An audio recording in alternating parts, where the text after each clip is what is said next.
Ang programang ito ay rated SPG. Striktong patnubay at gabay ng magulang ang kailangan. Maaaring may masiselang tema, lengguwahe, karahasan, sexual, horror o droga na hindi angkop sa mga bata. Labis-labis nga ngayon ang nararamdaman na galit ni Pilar dahil dito kay Matilde. Nakumpirma na niya kasi na malaki pa palang buhay itong si Matilde. Hindi titigil si Pilar sa paghanap kay Matilde hanggat hindi niya ito mahuli. Nanumbalik sa isipan ni Pilar ang kanyang mga nakaraan na ibinigay niya lahat kay Gustavo, ang kanyang pagmamahal kahit dugot laman pa ito. Walang kaalam-alam itong si Gustavo na may nangyayari pala sa kanila ni Don Julio. Dahil nga sa kagustuhan ni Pilar na suportahan ang kanyang asawa na si Gustavo bilang isang mayor. Ang kabayaran na hiningi ni Pilar na tulong kay Gustavo ay ang kanyang katawan. Nagbunga pa nga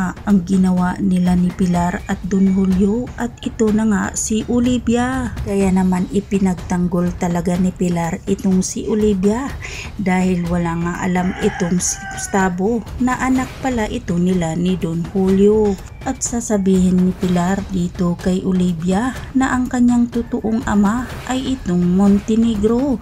Ngunit hindi nga ito matanggap ni Olivia. Nakadugo niya pala itong mga Montenegro. Samantalang natunto na nga ni Miguelito itong si David kung saan ito nagtago. Dahil may malaking utang nga itong si David kay Miguelito. Dahil sa piking ang dokumento na ipinustan niya dito kay Miguelito. Tinuruan ng leksyon ni Miguelito itong si David hanggang nagmamakaawa itong si David. At bilang kabayaran sa kasalanan ni David, inutusan ni Miguelito itong si David na paslangin itong si Tanggol. Magagawa kaya ni David ang inutos ni Miguelito? Aabangan natin yan mga kaibigan dito lang sa Batang Quiapo. At wag po sana ninyong kalimutan na i-like at share at pahingi na rin ng isang subscribe. Maraming salamat.